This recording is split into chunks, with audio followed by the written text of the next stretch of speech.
Today on Spellz, you're going to need a pencil, some yellow paper, some safety scissors, and a marker. Get ready to have some fun.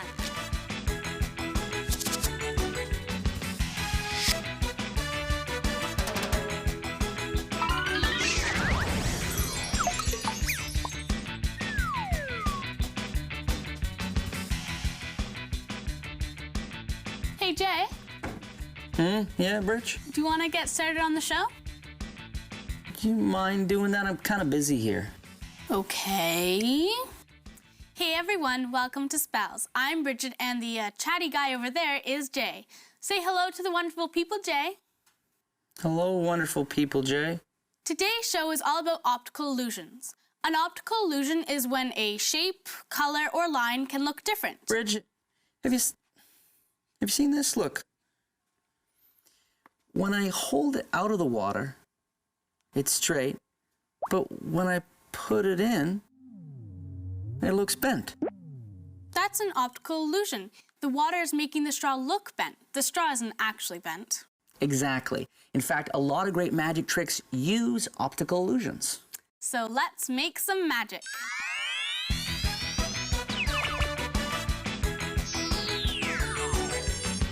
Hey, Bridge. Yeah? You ever seen one of these rubber pencils you can buy at a joke shop? Yeah, I think so. The really cool thing about this one is it's actually made of solid wood. Dun, dun, dun, dun. How? Here's how you do it. You need two pencils. One rubbery, one made of chalk. I'm kidding. No, you only need one pencil, one wooden pencil. That's it. It's, of course, an optical illusion. Of course. Now, you don't hold it in the middle. That doesn't do much. You want to hold it about 3/4 of the way down, and this will take a little practice. Okay. But once you get it down, you want to hold it not too firmly, okay, because then nothing happens. A little loose, but not so loose that it falls to the floor. You don't want that.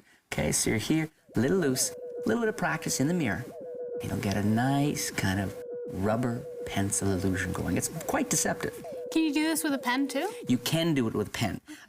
But again, the key is length. You really want as long. If it's very, very short and you do this, actually people get a stiffness in their neck. It's just a strange thing. So pencil or pen, make sure it's a nice, long, and wobbly one.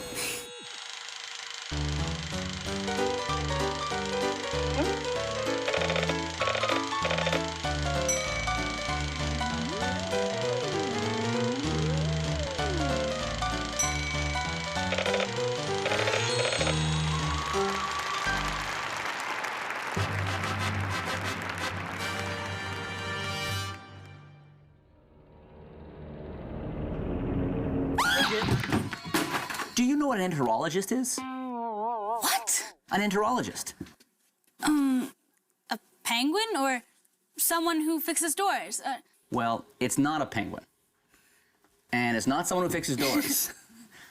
An enterologist is someone who makes their living trying to fit into small boxes and contraptions rather than trying to escape from them. It makes for some very cool optical illusions. Have you ever tried it? No, it takes a lot of practice. And actually, any of our magic buddies watching, do not try this stuff at home. One of the most unusual enterologists was a man named Seamus Burke. In fact, he made up the word enterology. Now, Seamus Burke was a pretty strange magician. People would flock to see his shows, and he only did 3 enterology tricks. Boy, those must have been 3 pretty impressive tricks. Tell us, Jay, what was a Seamus Burke magic show like? The stage lights would slowly come up, and there he was, standing between 2 men in uniform. What a sight it must have been. Just as everyone was wondering what this little guy was doing, and if they had wasted their money, right before their very eyes, he would magically enter the locked trunk.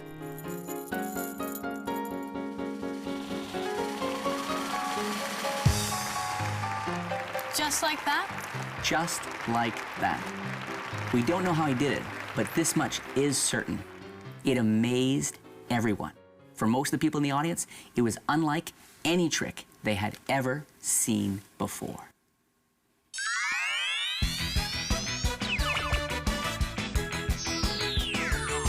Bridget, Yes. One of these two shapes is slightly larger than the other. Which one? That one? That's right. It is the one on the left, slightly larger. But here's the strange thing. Watch me. I'm going to exchange the two. And still, the one on the left looks a little bigger. How'd you do that? It's a trick.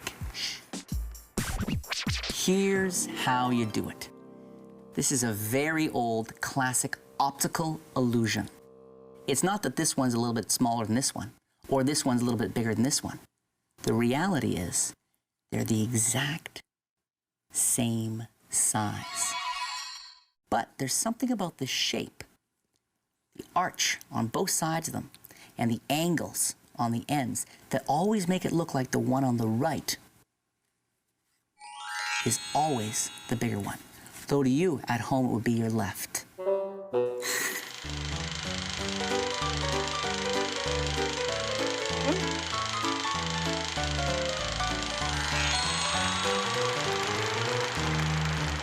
When performing a trick, do everything you can to believe in the magic.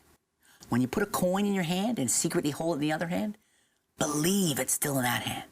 If you believe, so will your audience.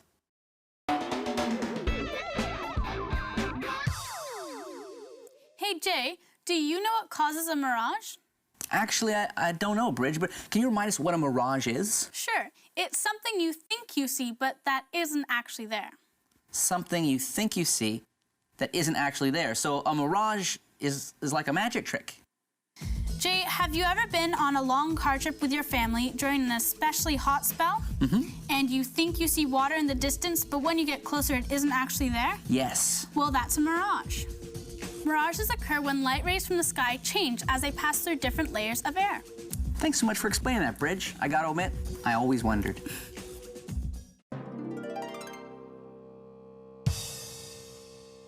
Speaking of magical things, think about it. Indelible ink in a marker, indelible. It means it never goes away. It sticks forever. I don't think so. Watch, a bit of magic with indelible ink. Watch. I'm gonna use a card here. Let's say we use the 2 of diamonds. What I'm gonna do is I'm gonna put a little mark with this magic ink. Magic, like that. Whoa, I'm getting dizzy. Hold me. Oh. There we go, just like that. Now look, it's not coming off. And yet, I'm hoping if I just take it and give it a little tap. Whoa!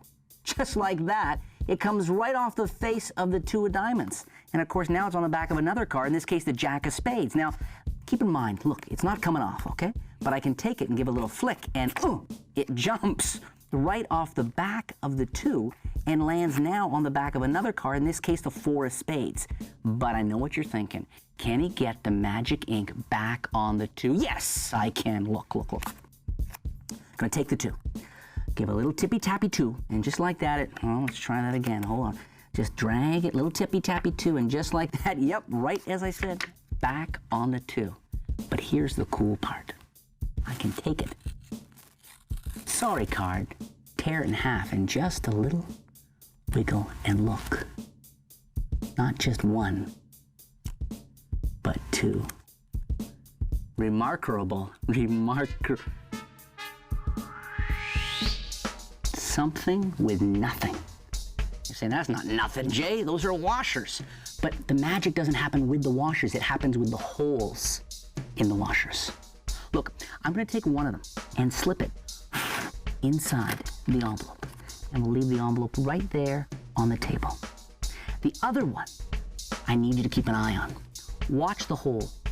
Watch the hole get plucked right off.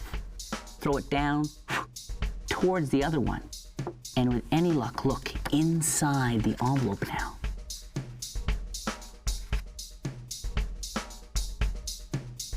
Impossible? Oh yeah. Something with a cup and a ball. Now watch. If I take the ball, it vanishes and appears under the cup. No, it's actually under my armpit here. But if I want, I can make it vanish and appear under the cup. In fact, I can take it and put it in my pocket, and it'll jump from my pocket and appear under the cup. I mean, I can do it again if you want. I can put it down. Watch, I can do this really slowly. I'll put it in my pocket. Now my fingers, no, it's not there yet, but right now, now it is. In fact, if I want, I can do this again and again, put it in my pocket. It'll jump under the... Wait a second. Now that's just not right. Thanks for joining us today. We'll see you next... Bridge, speaking of optical illusions, look at this. This is amazing. This looks Jay? like an ordinary balloon, right? Yeah. But the thing about it is if I hold it up and I Jay? stare at it a really long time, it starts Jay, to we're look out more of like time. See you next time. We're going to be doing a trick called perfect prediction. I cut the pack in half, and my assistant chooses one. Now, I'm going to make a prediction. Next, I'm going to deal the cards into 3 rows.